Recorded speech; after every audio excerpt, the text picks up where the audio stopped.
Video on unemployment evaluation. The first thing to consider is that the duration of unemployment is determined by the number of people already unemployed.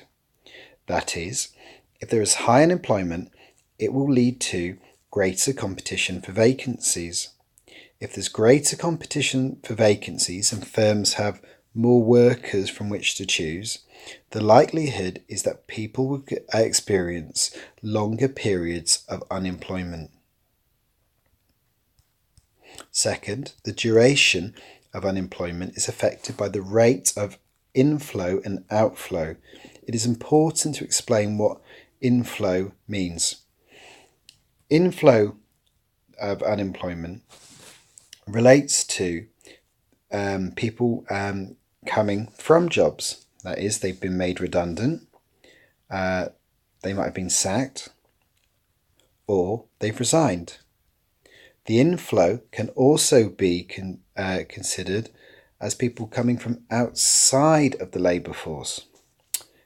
For instance, school leavers, people returning to work after illness or having children.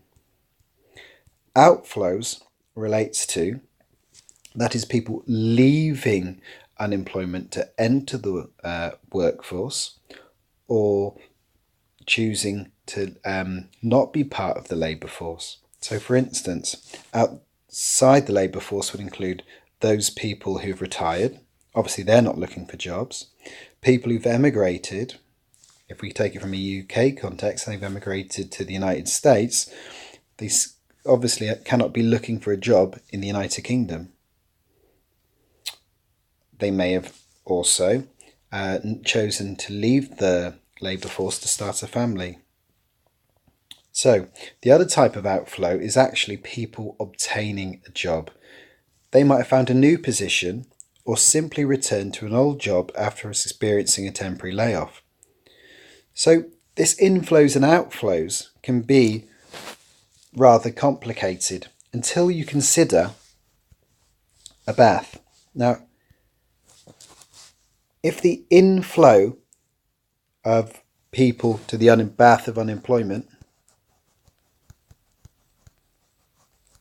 is constantly growing and people are choosing not to leave the labour force or haven't found work, then the unemployment rate will increase. In contrast, if we say that the water going into the bath, the inflow of people who are now unemployed is less than the outflow, in other words, the water leaving the bath represents people entering the workforce or choosing not to be part of the labour force. So to clarify, they've either got a job or choosing not to be part of the labour force, then obviously the level of unemployment would fall. It's very important that when evaluating that you consider why people may choose to retire, why people may choose to emigrate. Is it to do with more effective supply side policies abroad, for instance? Are the economies booming in those foreign countries?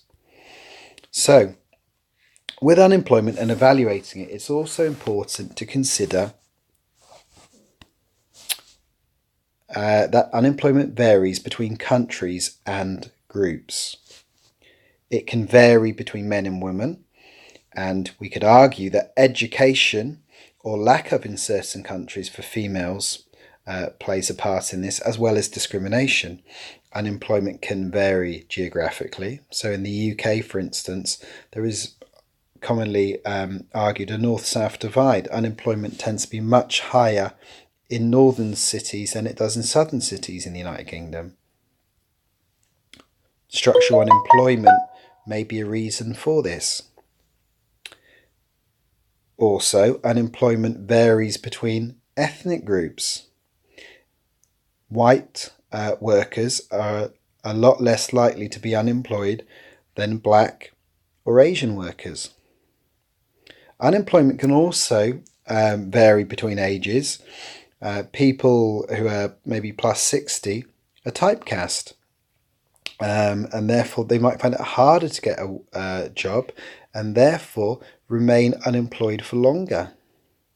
There's also difference is in unemployment with regards to social class. Maybe people from poorer backgrounds, working class backgrounds, cannot express themselves as well at interview as their middle class competitors for the positions do. So, final part of evaluation is to consider the benefits of full employment. So we have it maximizes potential output. In other words, it's going to make sure that we're producing upon the efficient section of the PPF curve and not producing within the PPF. Full employment also means that we're reducing inequality and poverty. So if the worker is earning a wage, this is obviously likely to be, it will be that it's higher than the job seeker allowance. Therefore, the gap between rich and poor is closing. Unemployment may also, third point, have led to poverty, stress, and wider social issues. So therefore, if people have a job, there's going to be less relative poverty, there'll be less stress, and there'll be less crimes taking place. Another benefit of full employment is that tax revenue will increase as the tax base rises. Remember, tax base is to do with the number of people upon which you can levy tax, and also the number of goods and services upon which you can levy tax. So if AD is shifting to the right, we've got more GDP, and therefore the tax base is increased. We can claim, or rather the government can claim, more tax revenue. Also, as more people are in work, there is less expenditure on job seekers' allowance. This will improve the budget position. There are, however, costs of full employment. The first one are that there are obviously going to be labour shortages. So a very small negative output gap, or potentially even a positive output gap, would lead to wage inflation. This wage inflation or cost push, in this case here, as I indicate, or the cost push inflation would see the short-run aggregate supply curve shifting to the left. As workers' wages increase, these costs are passed on to the firm. In addition, if there's full employment, there is more income in the economy and people can afford to purchase more goods. Remember, consumption as a component of AD is particularly large in the UK. This could mean demand pull inflation occurring. The second cost of full employment is that in attempting to achieve it, you might create, as I've already mentioned, a positive output gap. This could lead to the boom and bust scenario.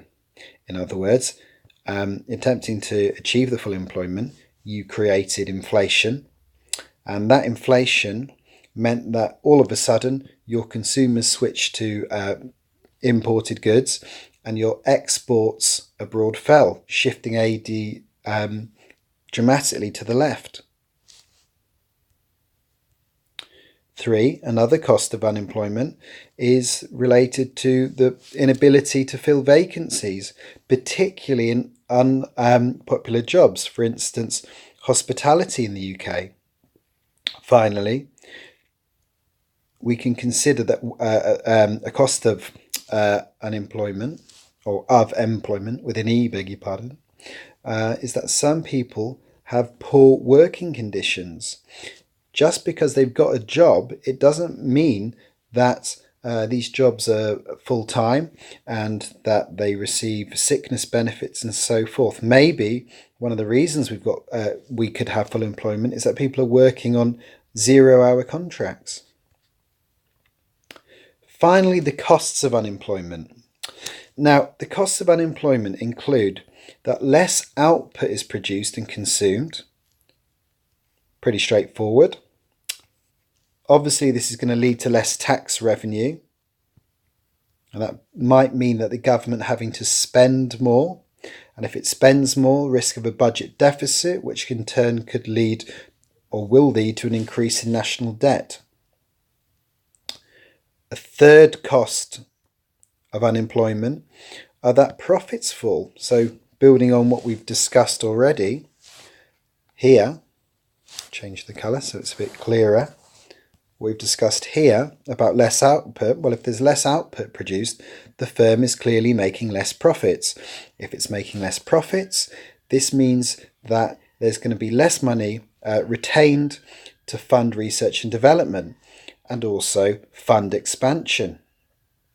This will have the longer term effect of potentially the AS curve shifting inwards.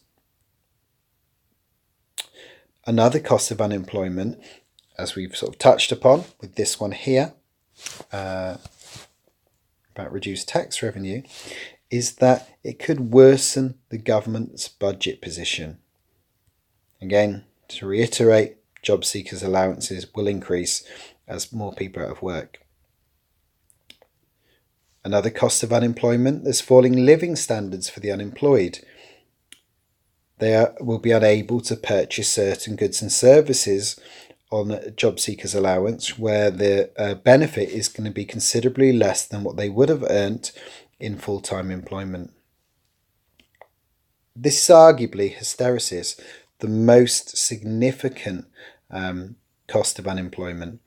If you are unemployed, it is likely to mean that you remain unemployed.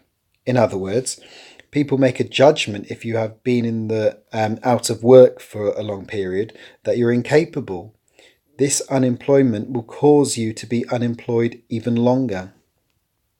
Skill erosion, so if you're out of work, you're not accessing training. Obviously has an impact on the wider economy, as it's not helping PPFs to shift outwards, or in other words, the AS curve to shift outwards. Finally, there's going to be costs for other economies of unemployment. So imagine on my diagram here, change the colour again. Let's say AD shift to the left